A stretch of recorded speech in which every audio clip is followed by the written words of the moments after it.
Anne-Sophie Lapix évincée brutalement. Ce que France 2 cache au public. C'est un séisme silencieux, une onde de choc qui s'est répandue dans les coulisses feutrées de France Télévisions.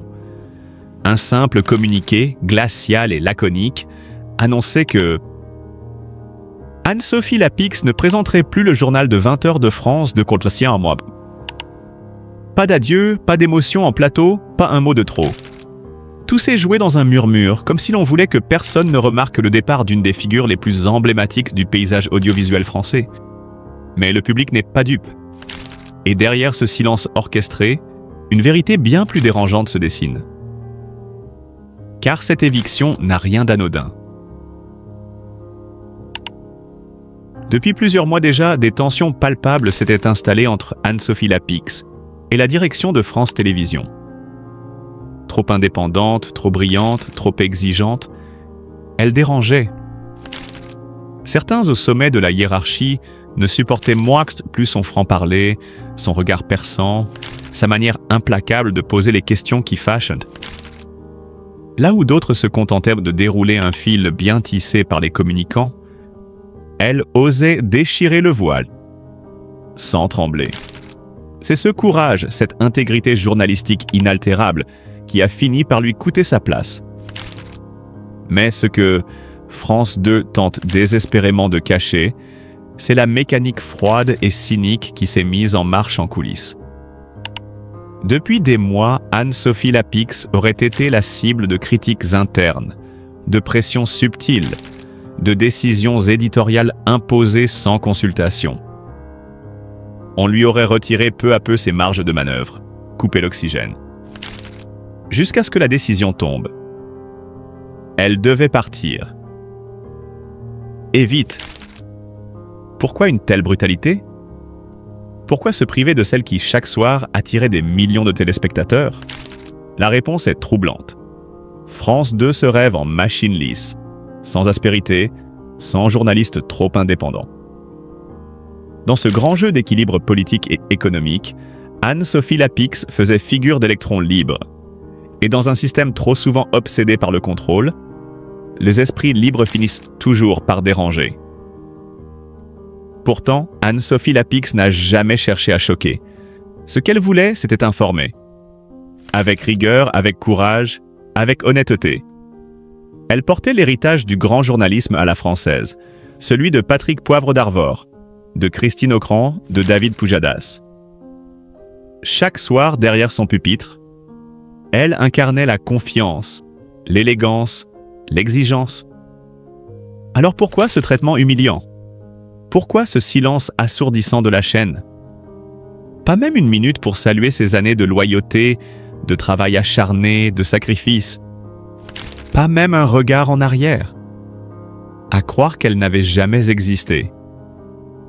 Mais le public, lui, n'oublie pas. Il se souvient de cette voix calme, posée, qui posait les vraies questions.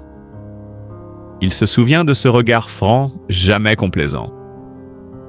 Il se souvient de cette journaliste qui, même face aux plus puissants, n'a jamais baissé les yeux. Et les réactions ne se sont pas fait attendre. Sur les réseaux sociaux, une véritable vague d'indignation a déferlé. Des milliers de messages, de témoignages, d'hommages. Des citoyens ordinaires, des confrères journalistes, des personnalités publiques, tous unis dans une même stupeur. Comment une institution comme France 2 a-t-elle pu se séparer ainsi d'un tel pilier? Qu'est-ce que cela dit de l'avenir du journalisme?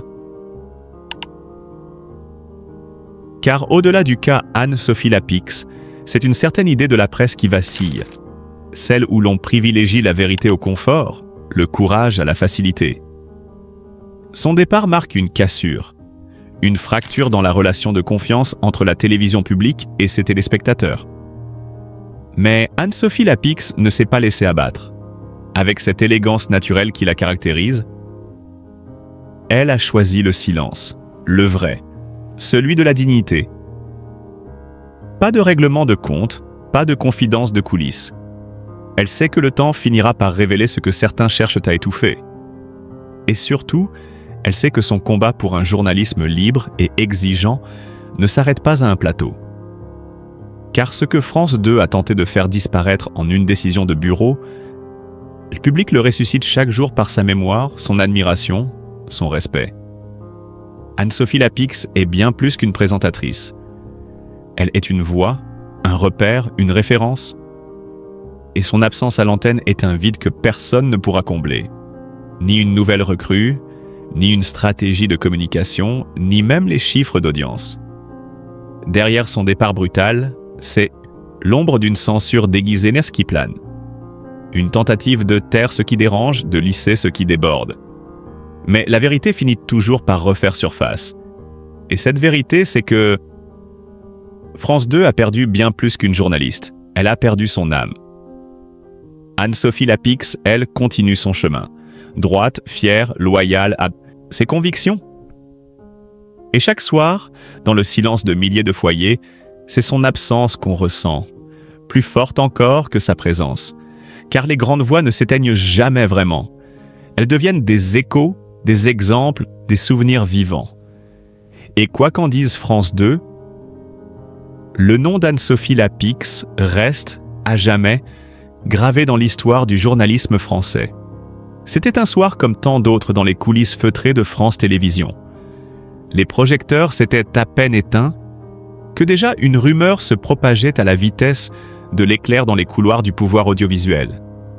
Anne-Sophie Lapix, visage emblématique du 20h de France 2, allait faire ses adieux plus tôt que prévu. Mais pourquoi? Et surtout, qui oserait prendre sa place? Depuis 2017, elle régnait avec élégance et fermeté sur le journal télévisé du soir. Anne-Sophie Lapix, journaliste aguerrie, au sourire discret mais au regard acéré, avait conquis le cœur des téléspectateurs et imposé son style dans un univers où la moindre hésitation peut coûter cher. Femme de rigueur, elle portait l'information comme une armure, défiant les crises sanitaires, les tensions sociales et les tempêtes politiques sans jamais vaciller. Mais aujourd'hui, le rideau semble prêt à tomber. Ce que l'on murmure à voix basse dans les étages supérieurs de France Télévisions, c'est qu'un renouvellement stratégique serait en marche. Un mot pudique pour ne pas dire ce que beaucoup pensent tout bas. Anne-Sophie aurait été écartée. Pas de grand scandale, pas de cris dans les couloirs. Non.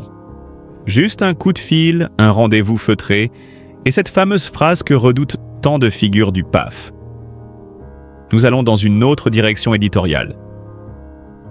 Mais qui aurait intérêt à écarter une figure aussi respectée? Certains pointent du doigt de la direction de l'information. D'autres évoquent des tensions croissantes entre la journaliste et certains cercles de décision. Il y a aussi cette donnée froide mais implacable, les audiences. Si elles se maintenaient à un bon niveau, elles ne rivalisaient plus tout à fait avec la concurrence. Et dans un monde où chaque téléspectateur compte, la moindre courbe descendante devient un signal d'alarme. Et voilà que le nom d'une remplaçante circule déjà. Une femme plus jeune, plus incisive, à la voix posée mais au ton plus mordant. Une certaine ambition dans le regard, une volonté d'incarner une nouvelle ère. D'après des sources bien placées, la décision aurait déjà été prise. Dans l'ombre, loin des caméras, sa succession serait prête, emballée, ficelée. Officiellement, rien n'est confirmé. Officieusement, tout est déjà acté. Certains noms filtrent. Des visages connus du paysage audiovisuel français, mais aussi quelques outsiders. Des étoiles montantes prêtes à briller sous les projecteurs du 20h. On parle de profils plus en phase avec l'époque, plus connectés, plus audacieux. Des journalistes capables de fusionner l'information avec les codes des réseaux sociaux, de réinventer le JT pour un public en perpétuelle mutation. Dans les rédactions, les réactions fusent. C'est brutal, confie un collègue d'Anne-Sophie sous couvert d'anonymat. Elle ne s'y attendait pas. Une autre source évoque une journaliste blessée, mais digne. Car Anne-Sophie Lapix n'est pas de celle qui claque à la porte. Elle partirait la tête haute, avec cette pudeur qui la caractérise, laissant derrière elle une empreinte forte, un sillon profond que peu sauront égaler. En surface, tout reste calme. L'intéressé n'a rien confirmé. Pas un mot, pas une allusion, mais le silence, parfois, en dit plus que 1000 discours.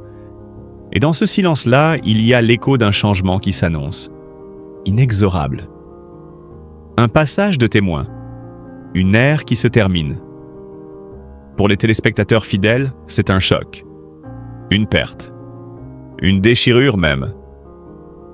Car le JT, c'est plus qu'une simple émission, c'est un rituel, une voix familière dans la pénombre du soir, une présence rassurante. Et Anne-Sophie en était l'incarnation. Alors que nous réserve France 2? Une révolution douce? Une rupture franche? Un virage risqué? Ce qui est sûr, c'est que la chaîne prépare un coup d'éclat. Et que dans les semaines à venir, les annonces tomberont comme des dominos. D'ici là, les regards sont tournés vers l'antenne. Chaque apparition d'Anne-Sophie Lapix aux 20h devient un événement. Un compte à rebours silencieux, un adieu qui ne dit pas son nom. Mais ne vous y trompez pas, cette éviction, si elle se confirme, ne signe pas la fin d'Anne-Sophie Lapix. C'est peut-être même le début d'un nouveau chapitre. Car dans ce métier, les étoiles ne s'éteignent jamais vraiment. Elles brillent ailleurs. Anne-Sophie Lapix. La fin d'un règne aux 20h de France 2? C'est un murmure devenu rumeur, puis presque une évidence. Et pourtant, à France Télévisions, le sujet reste tabou, glissé sous le tapis avec un soin presque maniaque. Mais à mesure que les mois passent, la vérité s'impose, irrévocable comme un couperet qui tarde à tomber.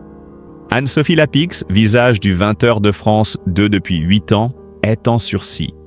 Et selon les informations du Parisien, le point final de son aventure est déjà écrit, sans qu'elle ne l'ait souhaité, ni même mérité aux yeux de certains. Ce n'est pas un secret.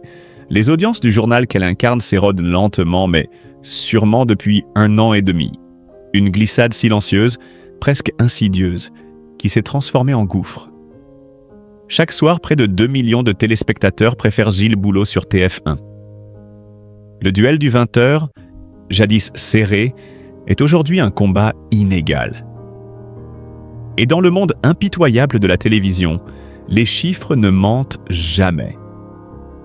Mais qui aurait pu prédire une telle chute lorsque, en 2017, Anne-Sophie Lapix prenait la relève de David Pujadas? À l'époque, sa nomination avait fait l'effet d'un coup de maître. Elle apportait un vent de fraîcheur, de rigueur, d'autorité tranquille. Sa plume acérée, son ton juste, son regard franc avaient rapidement séduit. 8 ans plus tard, pourtant, la magie semble s'être dissipée, étouffée par le poids des comparaisons et l'ombre grandissante de la concurrence. Ce qui rend l'affaire plus délicate encore, c'est le silence radio de la direction de France Télévisions. Officiellement, rien n'est décidé. Mais dans les coulisses, tout semble déjà scellé. Un proche du dossier l'a confié aux Parisiens sans détour. Son sort est scellé. Une phrase implacable, presque brutale, qui en dit long sur la fermeté de la décision. Delphine Ernotte, fraîchement reconduite à la tête de France Télé, serait prête à tourner la page. Une page qu'elle avait pourtant elle-même écrite en choisissant Lapix il y a 8 ans. Dans cette guerre feutrée, les déclarations publiques se veulent être rassurantes, mesurées, politiquement correctes. Mais en interne, les langues se délient. Et le nom de sa potentielle remplaçante circule déjà. Qui prendra les commandes de ce journal phare, vitrine de la chaîne publique? Rien n'a encore filtré officiellement, mais les paris vont bon train. La direction aurait déjà identifié le profil idéal, quelqu'un capable de raviver la flamme et de redonner aux 20h de France 2 le lustre d'antan. Pour Anne-Sophie Lapix, la situation est douloureuse. Car au-delà des chiffres, il y a l'humain. Derrière chaque édition, chaque interview, chaque journal, il y a des heures de préparation, de concentration, de pression. Et l'idée d'un départ forcé, décidé dans l'ombre, a quelque chose de profondément injuste pour celle qui a incarné, avec professionnalisme et constance, l'info du soir pendant presque une décennie. Il faut dire que la journaliste n'a jamais été une figure consensuelle. Admirée pour sa pugnacité, parfois critiquée pour son ton jugé trop frontal, elle a souvent divisé. Mais n'est-ce pas là la marque des grands journalistes? Ceux qui, sans jamais céder à la facilité, ose mal poser les bonnes questions, même lorsqu'elles dérangent. Anne-Sophie Lapix a toujours assumé cette posture, quitte à payer le prix fort. Aujourd'hui, elle se retrouve à la croisée des chemins. Son avenir au sein de France Télévisions semble compromis, même si l'officialisation de son départ n'est pas encore actée. Certains espèrent encore un retournement de situation, un sursaut d'audience, un geste fort de la direction. Mais ces espoirs paraissent de plus en plus illusoires. Ce qui est sûr, en revanche, c'est que le journal télévisé du soir ne sera plus jamais tout à fait le même. Qu'on l'admire ou qu'on la critique, Anne-Sophie Lapix a marqué de son empreinte une tranche horaire hautement stratégique, souvent exposée, toujours scrutée. Son départ éventuel laissera un vide. Et son successeur ou sa successeur devra relever un défi de taille. Reconquérir un public volatile, exigeant, parfois infidèle. Il reste encore quelques semaines avant la rentrée. Un délai court, terriblement court, pour sauver une place, une réputation, une histoire. Mais dans l'univers cruel de l'audiovisuel, le passé ne suffit jamais. Seul le présent compte. Et aujourd'hui, le présent d'Anne-Sophie Lapix semble plus incertain que jamais. Qui veut vraiment la peau d'Anne-Sophie Lapix? Enquête sur une mise à l'écart silencieuse. Dans les couloirs feutrés de France Télévisions, là où les décisions les plus stratégiques se prennent loin des micros, une question dérangeante circule portée par des murmures plus insistants chaque semaine. Le règne d'Anne-Sophie Lapix aux 20h de France, est-il en train de toucher à sa fin? Ce n'est pas encore un renvoi officiel, ni un limogeage brutal. Pas de communiqué, pas de scandale public, mais une ambiance étrange, une forme de flou artistique dans laquelle tout journaliste expérimenté sent le piège se refermer doucement. L'absence de décision claire équivaut parfois à une sentence à demi prononcée. Et dans l'univers impitoyable de l'information, télévisée, cette lente érosion du soutien peut être plus violente qu'un renvoi sec. Pendant ce temps, certains profils se détachent en coulisses. Certains visages s'avancent, presque timidement, puis s'imposent, lentement mais sûrement, dans les discussions internes. Et un nom, en particulier, revient avec insistance. Caroline Roux. Celle qui anime C'est dans l'air depuis des années, avec une rigueur et une intelligence saluées par tous, semble toute désignée pour succéder à Lapix. Officiellement, elle nie. Officieusement, tout semble se mettre en place autour d'elle. Mais revenons un instant à Anne-Sophie Lapix, cette grande professionnelle qui a conquis sa place à la force du poignet. Passée par M6, TF1, Canal+, puis France 5 et France 2, elle a su s'imposer dans un monde de l'audiovisuel encore largement dominé par des logiques masculines. Avec son regard franc, sa diction impeccable et ce calme apparent même dans les pires tempêtes, elle a gagné le respect des téléspectateurs comme des rédactions. Mais voilà, dans l'univers instable de la télévision, le talent et la rigueur ne suffisent parfois plus. Depuis quelques mois, les signes se sont multipliés. Une ligne éditoriale discutée, des rapports parfois tendus avec certains membres de la direction, des audiences scrutées à la loupe. Certains cadres n'hésitent au moins plus à pointer du doigt un style trop froid, une distance avec l'actualité ou encore un manque de proximité avec le public. Autant de critiques vagues, mais qui nourrissent une mécanique d'éviction bien huilée. Et pendant qu'on s'interroge sur son avenir, Juliane Bugiessier, lui, est confirmé pour une nouvelle saison. Cette reconduction appuyée en dit long. On sécurise ce qui fonctionne, on hésite sur ce qui pose problème. Et dans cette équation, le nom d'Anne-Sophie Lapix apparaît de plus en plus comme une variable à ajuster. Alors la question devient inévitable. Qui orchestre cette sortie discrète mais bien réelle? Est-ce une décision purement stratégique, dictée par des chiffres et des tendances? Ou bien une guerre d'influence, où se jouent des logiques internes, des ambitions, des alliances discrètes? Car dans l'univers très codé de France Télévisions, rien ne se fait au hasard. Chaque mot, chaque nomination, chaque silence est une pièce du puzzle. Le cas de Caroline Roux intrigue à ce titre. Officiellement, elle affirme ne pas être intéressée par le 20h. Mais en coulisses, les choses sont moins claires. Le comité exécutif la soutient, les patrons de l'info la considèrent comme une valeur sûre, capable de rajeunir et de redynamiser le JT.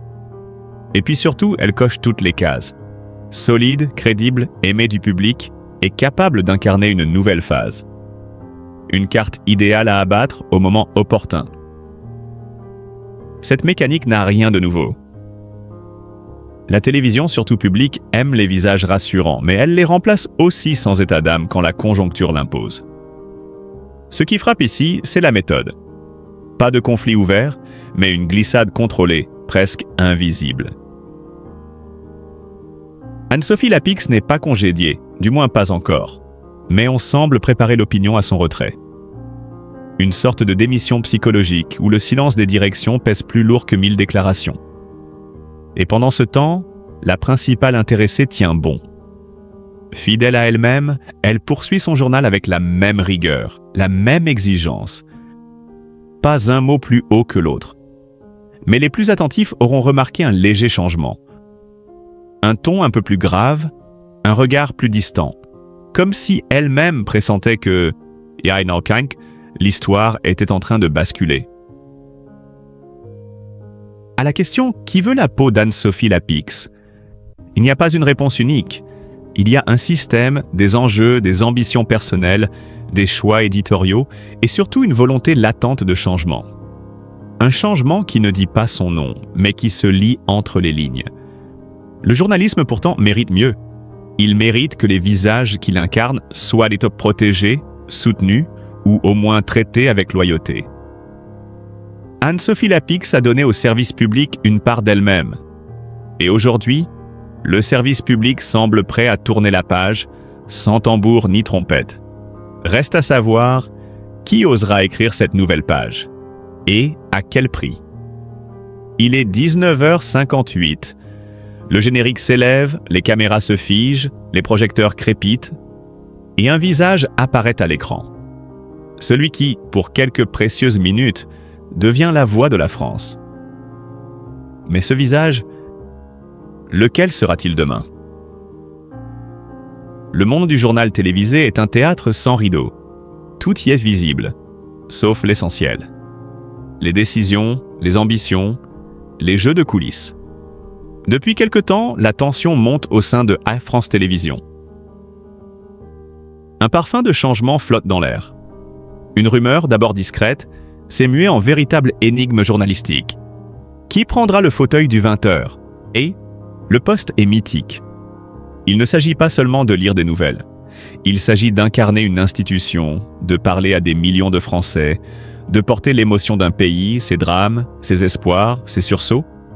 Et pour ce rôle, les prétendants avancent masqués, mais déterminés. Première sur la liste, Maya Locquet. On l'avait connue dans La Quotidienne sur France 5, où elle a su imposer une manière douce mais rigoureuse de présenter l'information. Ces derniers mois, elle a été testée à plusieurs reprises sur des tranches plus sérieuses, plus solennelles. Et à chaque passage, le même constat. Les téléspectateurs adhèrent. Sa voix calme, son regard franc, son ton à la fois chaleureux et professionnel, tout en elle semble appeler à la confiance. À tel point que certains la surnomment déjà la surprise tranquille du service public. Mais derrière cette montée en puissance se cache une stratégie. Maya ne s'est pas contentée d'apparaître. Elle a su construire une crédibilité, sans bruit, mais avec constance. Et aujourd'hui, son nom n'est plus un outsider. Il est une option crédible, discutée en haut lieu, dans les bureaux feutrés où se décide l'avenir du JT. Mais une autre figure connaît parfaitement le 20h de l'intérieur. Julien Arnaud. L'homme de l'ombre, mais pas inconnu. Joker attitré d'Anne-Sophie Lapix, il a remplacé à de nombreuses reprises, souvent dans des contextes tendus. Grève, cris sanitaire, événements politiques majeurs. Et à chaque fois, il a su tenir la barre, avec une précision chirurgicale. Ses audiences? En constante progression lors de ses remplacements. Une fidélité du public qui ne trompe pas. Julien, c'est la sécurité, le professionnalisme. Il n'a pas besoin d'effets de manche ni de mise en scène. Son ton sobre, sa diction claire, sa posture impeccable en font un héritier légitime du journal du soir. La direction le sait, elle l'observe, car parfois, dans le tumulte de l'époque, ce que les Français veulent, c'est tout simplement quelqu'un de fiable. Et pourtant, une troisième piste vient troubler les cartes. Une hypothèse que peu osaient formuler il y a encore quelques semaines. Celle de Benjamin Duhamel. Le nom est déjà connu des initiés. Fils de l'info, neveu de Nathalie Saint-Cric, Benjamin n'a jamais caché sa passion pour la politique et l'analyse. Mais ce serait une erreur de le réduire à son héritage familial. Car, en quelques années, il s'est imposé comme l'un des jeunes journalistes les plus affûtés de sa génération. Sa spécialité? Les entretiens politiques, les décryptages acérés, les débats où l'argument prime sur la posture. Longtemps présent sur BFM TV, il a su se faire respecter aussi bien des hommes politiques que de ses confrères. Et voilà qu'il se rapproche discrètement de France Télévisions. Certains évoquent une arrivée imminente sur France Inter, pour remplacer Sonia De Villers. Mais en coulisses, une autre rumeur enfle. Et si Benjamin Duhamel visait plus haut? Et si son véritable objectif était le 20h? Une hypothèse audacieuse, certes, mais dans un contexte de hacker renouvellement des visages, elle ne semble plus si folle. Le service public cherche à rajeunir, à renouveler ses codes, à se reconnecter à une audience plus jeune, plus numérique, plus exigeante.